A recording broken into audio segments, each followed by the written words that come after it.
Today we're going to be learning Sukkah Daf Kaf Aleph. Today's daf is dedicated by Erin Pieteski in honor of Jessica Jobanek's wedding on Sunday, July 25th. Mazal Tov, Jessica and Harold.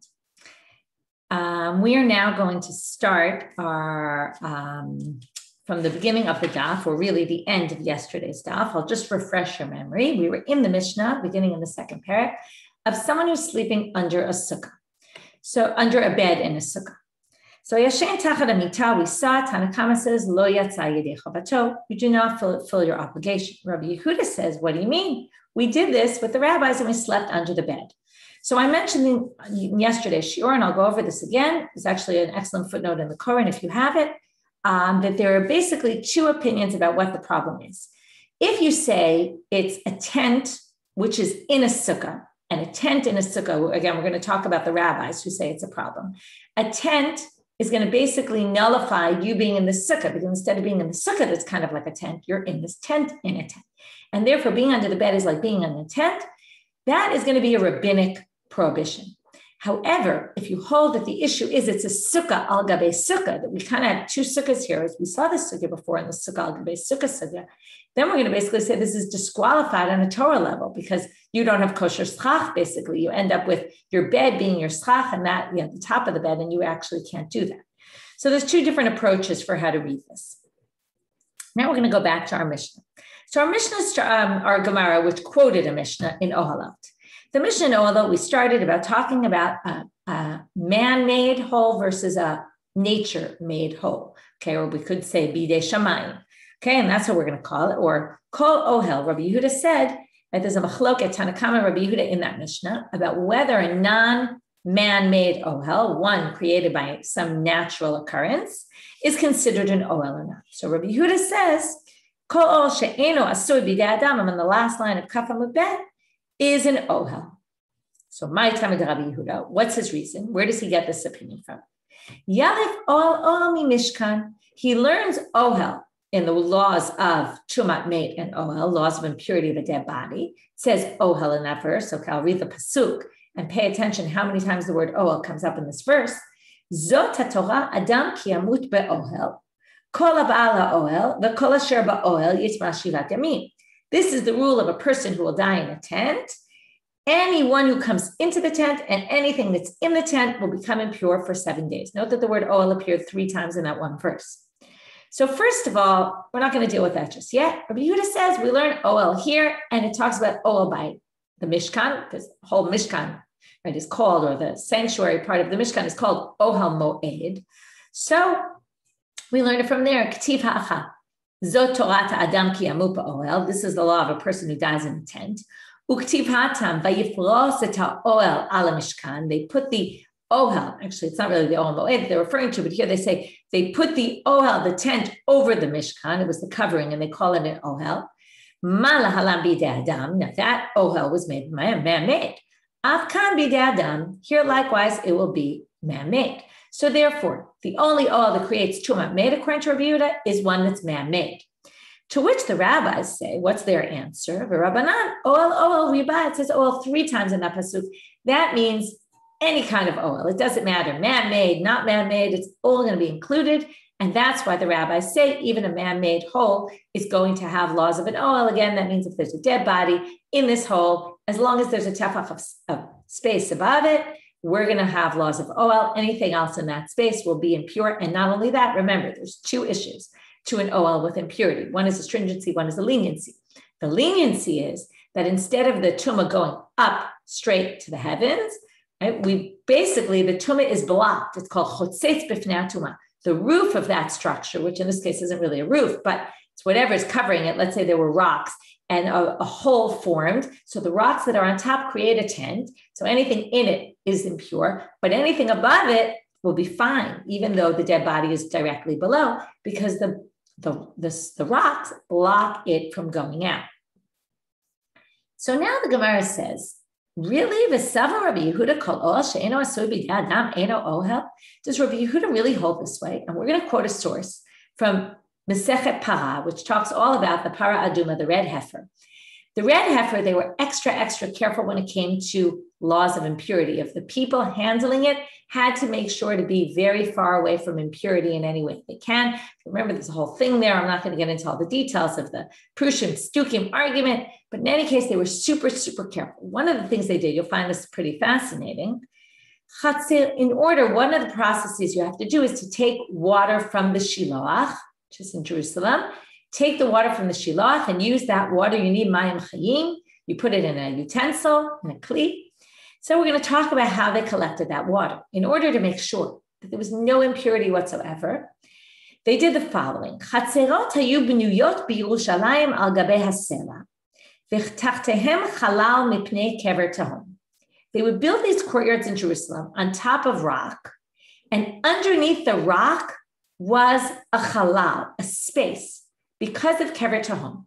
There's always a concern there could be bodies buried underneath. We don't know how many years ago bodies could have been buried underneath, right? This always happens, where they dig, they do an excavation, and they find there were dead bodies. So because of that, we want to make sure that nobody who's going to come in contact with the para aduma and the waters and all that, we're going to see. Basically, what we're going to talk here is about the water collection. We want the water collection to be done by someone who is not impure tumat mei. So what do?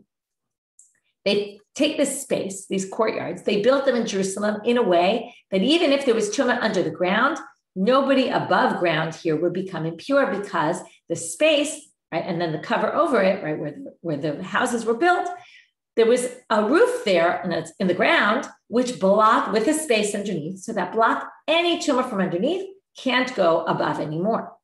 What would they do with these chatzerot, these courtyards? Mivi'im nashim ubarot. They would bring women who were pregnant, v'yoldot sham, and they would give birth to their children in those courtyards. Umigadlot b'nehem sham, and then they bring their children up. We want children who have never come in contact with any dead body. So what do? We keep these children. It's a fascinating thing to think about, these children, right? They never leave this area. Okay, how big it was, I don't know. But they were in this area, right? You think about Corona, and I remember the day in the beginning when they had a closure and you couldn't go more than 100 meters away from your house, right? Imagine, that's the only space you have to walk around in. So, and now what's the issue? Well, at some point they have to leave the courtyard. Why? Forget about going to school, that's not the issue. But they want to take these young children who've never come in contact with a corpse, and then they need to bring them to the Shiloach. So how do they get them to the Shiloach, ensuring that on the way they won't pass over someplace with impurity?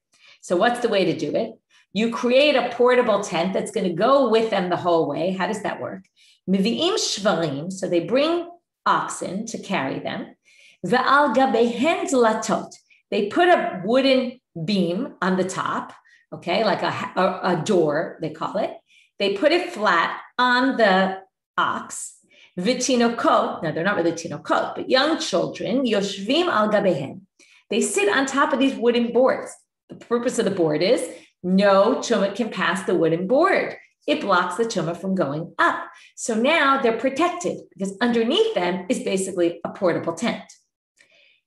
V'kosot shel even bidehem. Now they carry cups that are made of stone. Why stone? Because stone is not susceptible to impurity. So again, they're holding utensils that can't become impure. Higiu la shiloach. They get to the mei shiloach, to the waters of the shiloach. Yerdu letoch hamayim. So now they go into the water. Umilum ve'alu v'yashvu lahen. So they fill up the water from the shiloach. They now get back on their oxen and they bring it back. Rabbi Yossi Omer, Mimkomo hayam shalshel umemale mipnei kever tahom. So he says, what do you mean they got out of the water? I was wondering if you were thinking this at the time. How could they get out of the water? Once they get out, maybe they're passing over a kever tahom. So he says, from where they were sitting on the door, they would lean over into the water, scoop up some water, and that's how they would get the water. Vitanya. Okay, so now what does this have to do with anything? Well, we want to find out, does Rabbi Yehuda, remember how we started, does he really hold that any non-man-made tent is not considered a tent? Vitanya, it said about that Mishnah that Rabbi Yehuda Omer, lo hayu mevi'im delatot, ela shvarim. They wouldn't put doors on top. They would use the oxen themselves, and the oxen would block the tumah from going because the body of the ox itself created a tent. What do you think? What do you see from here? What kind of a tent is an ox? If you want to say the body, right, the torso of the ox creates a tent, that certainly is not a man-made tent. That's how he was born. So how can Rabbi Yehuda say that it's not a tent when here you see he says it is a tent? When Rav Dimi came, he said in the name of Rabbi Elazar, Modeh Rabbi Yehuda kimelo egrof. The answer is, Rav Dimi gives an answer. He says, Rabbi Yehuda agrees. When he said a non-man-made tent doesn't work as a tent, he meant if it's only the height of a tefach. But if it's more than a tefach, in a grof, a fist, you might say that sounds a little strange. Isn't a tefach a fist? Right? Normally we say it's 4 fingers together, it's a fist. So an egrof must be something larger. And Rashi even quotes a Gemara in Menachot, in the Rashi Kimelo egrof, if you skip down a few lines, he says, in Masechet Bechorot, they say, Shalom na'aseh b'yidei adam, shiur l'otzi et hatum la'avir kimelo egrof. Okay, I'm skipping. V'zehu egrofo shel ben avtiach. It was specifically when they say a fist, they mean the fist of this person whose name was Ben Avtiach. V'yeshno gadol kirosh kol adam. His fist was like the size of a head, right? If you look at my fist compared to my head, it's much smaller. His fist was the size of somebody's head. So we're talking about kimelo egrof when you already have a height of somebody's head, then we're already going to say, then even Rabbi Yehuda will agree, even if it's not a man-made tent, it will count as a tent. And obviously the ox, right? The ox his height of its legs was higher, taller than the size of a head. So even he would agree in that case that it's an issue. Tanya Navihachi, and here's a braita to support that reading. Umodeh Rabbi Yehuda b'shkifin u'b'nekikei aslaim.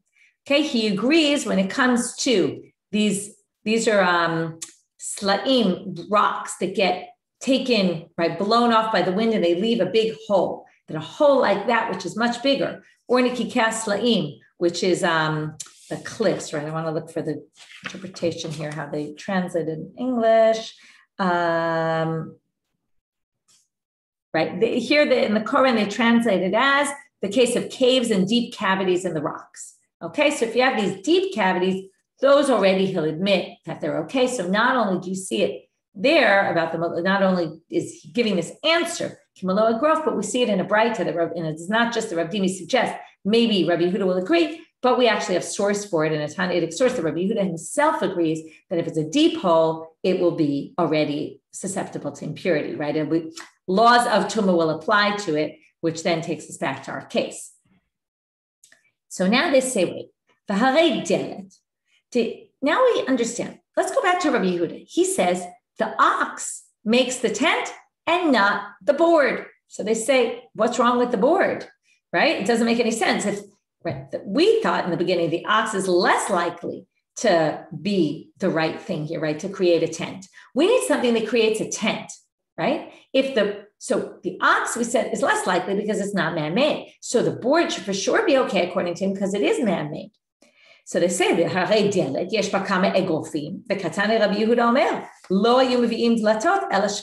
so why did you use the ox instead of the board? The board should be perfectly fine according to him. So we're going to have two answers. Abaye is saying that Rabbi Yehuda just says you don't have to bring a door. You could just use the ox itself. Not that you could use the door if you wanted, not a problem. It would block the tumah from going. It is a good ohel, but you don't need it because you could use the ox itself. And that's because the ox has at least the height of an egrof, a head, right? A fist, which is really a head. Rava Amar, lo hayu mevi'im delatot kol ikar. They didn't bring doors. Rabbi Yehuda doesn't think you can bring doors. Tanakama says yes. Rabbi Yehuda says don't bring doors, but not because of it won't block the tumah, the impurity. It's a different issue. What's the issue? Wait a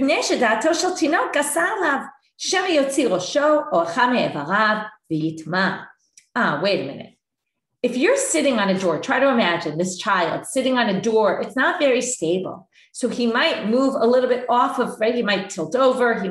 And then what will happen if his body moves off to the side? He'll end up maybe going over impurity. So we don't use the door because it's not a good solution, not because it's not a good halachic solution.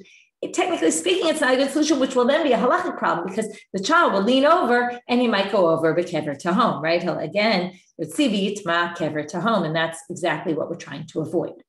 So that's Rava. So now we bring a braita to support Rava. Tanya kavatei de Rava. Rabbi Yehuda omer, lo hayu mevi'im dlatot kol ichar, mipnei sheda'ato shel tinok asar lav, shema yotzi rosho or chamei v'ra v'yitma b'kever tahom. They didn't bring doors because exactly this reason. The Braita says exactly what Rava said, which is, right, this happens often. Rava maybe knew about this Tanaitic source but didn't tell us, or maybe he didn't know about it, but then somebody else said, oh, that sounds familiar. I learned a Braita like that. And they bring it in the words of the Braita to support what the Emo or Rava was saying. So they say, so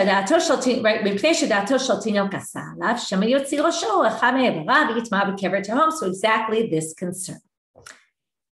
Ella, what would they do instead? Mivi'im shvarim hamitzrim, okay, specifically Egyptian ox, shekresotehem rechavot, their bodies were very wide, their stomachs, their insides, so that means their torso. Vatinokot, to be as stable as possible. Vatinokot yoshvin al gabehem, and not only as stable as possible, as wide as possible, so the body of the child stays on top of the ox and not moves to the side. Now we're just getting the continuation, which we already know. They take these cups, they're made of stone. Right? And then they go off. Right? This isn't according to Rabbi Yossi, who said they can't go off, but they go off, they fill it up with water, they come back, sit on the ox. Okay, and we're good. What does this have to do with our case? Well, now we have another question. A bed, which has at least a number of egrofim of height.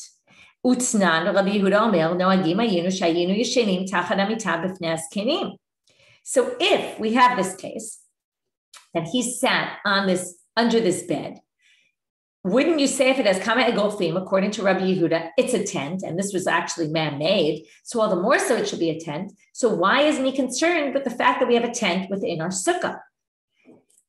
So the first answer is a bed is not made for the underneath part of the bed. The bed is made for the upper part of the bed to sit on it. So it's not really a tent because it wasn't built for the purposes. Again, we all go back to, we'll keep discussing the purpose of what an item was built for. It was built to be on top of something, to sit on top of it, not to cover something. So it wasn't built with the intent of a tent. Maybe that's why.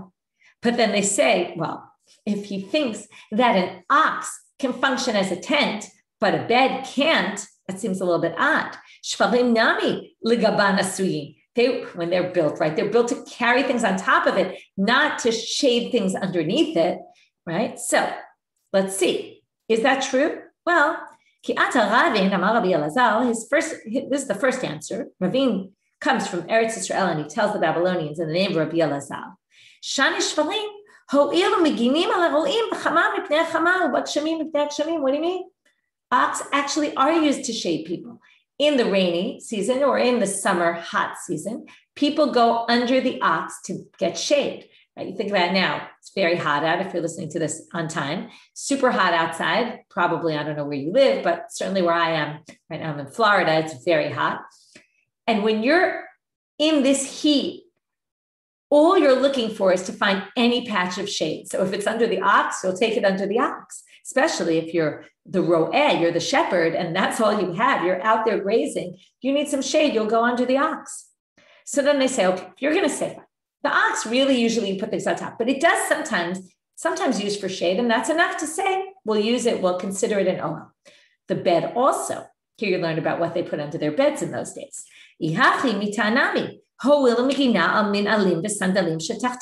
People would put their shoes, their slippers under the bed. So there you have it. A bed is made to protect things underneath it. Now, you wouldn't exactly call that a tent. It might just be storage space, but still it's enough to ask this question. So therefore, let's bring a different answer. Ella Amarav.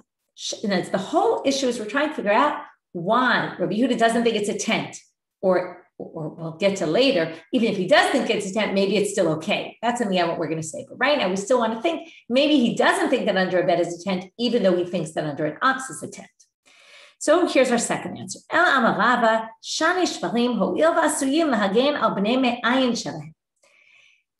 Oxen, their torso is meant to protect and cover their insides, their organs. Shneimar, how do we know this? Oh, we have a pasuk to prove it.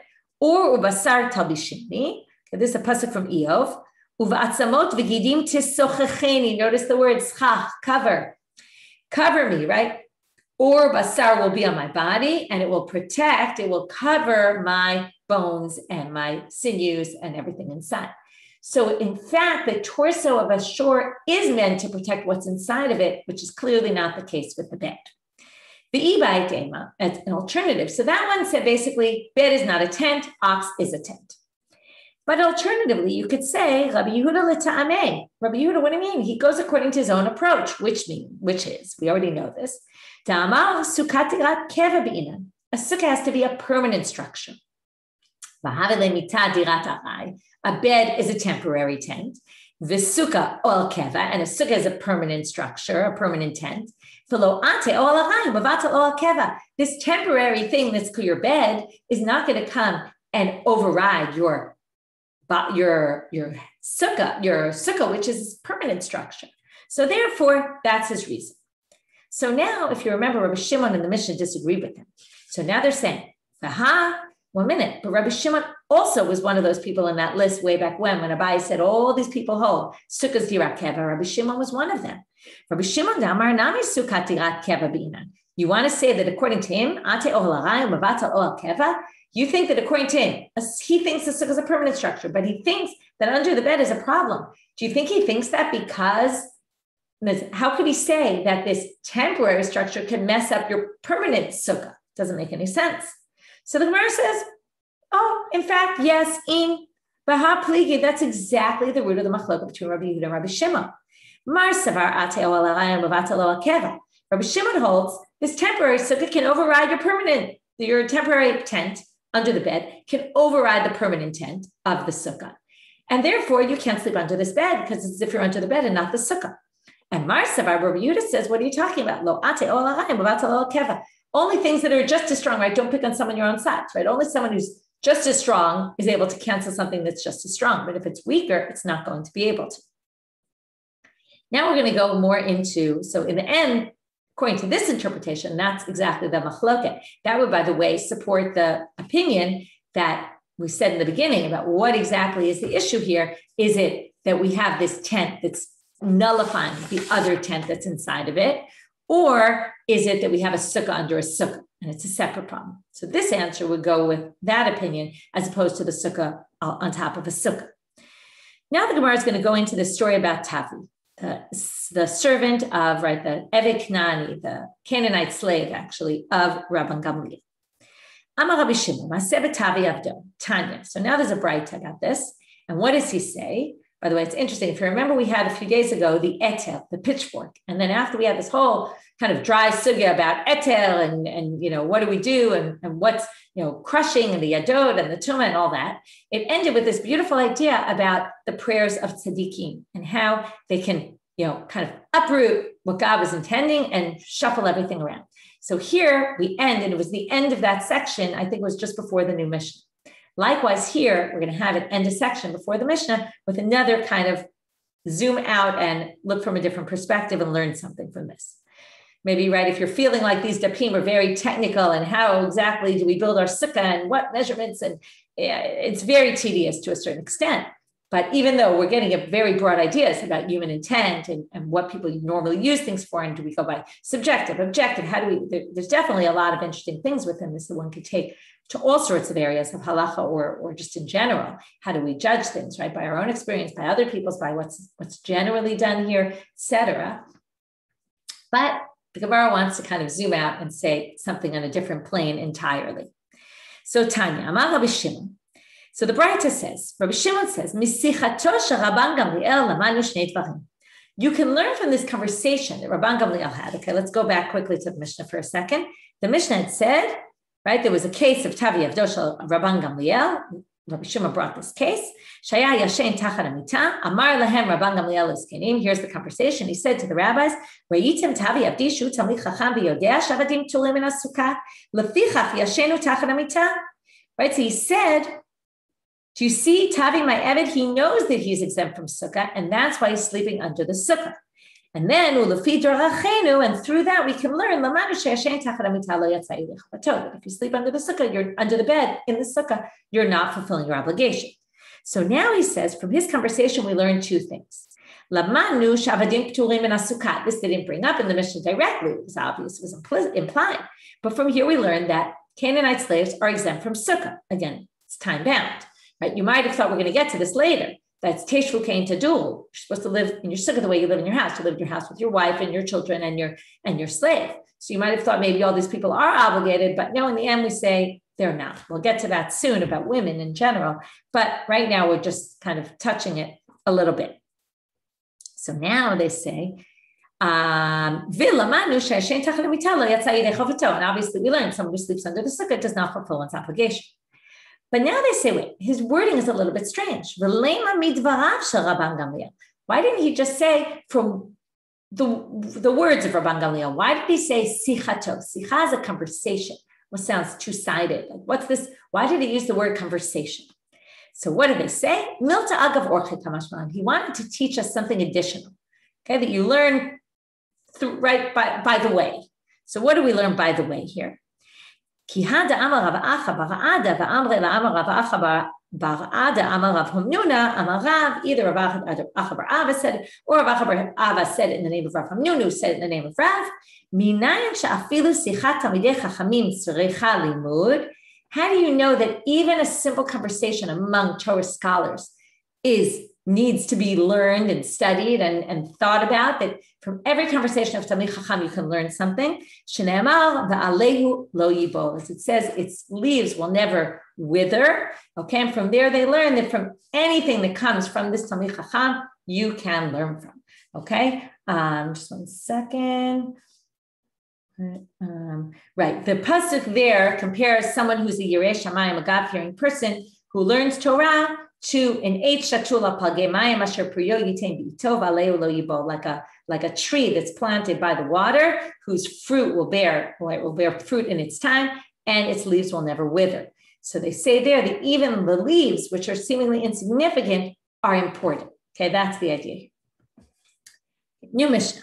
Hasomech sukkato. Now I'm going to pull up pictures. Okay, although I'll already tell you that there's different ways to understand this, so be careful because the picture only tells it one way. Picture number 132. Hasomech sukkato b'kar'ei hamita. If you take your bed and on top of your bed you build a sukkah. Just look down at the next picture and see what they have here. Right, they do it a little differently. Okay, I'll show you this picture, but I'll also tell you there's others. One option is to say that the bed, over the bed, basically the bed, kind of the top of the bed is the bottom of your sukkah, and above that, you kind of have walls and schach. That's what this picture shows. Some people say it's a bed on the side of your sukkah. You have two poles on the other side, right, that kind of hold your sukkah up, and the poles of the bed on the, let's say, the right-hand side of the bed support the sukkah on the other side. So you put poles on top of the poles that are already on the bed. Okay, so your bed is part of the wall, and then you have your sukkah as the other part, right? And then your poles of your sukkah, this side's going to be very short, and the other side's going to be very long because the short ones sit on top of the posts of the bed that already exists. So if you do that, it's kshera, that's a fine sukkah. And then it's going to cover, by the way, a lot more space than just the bed.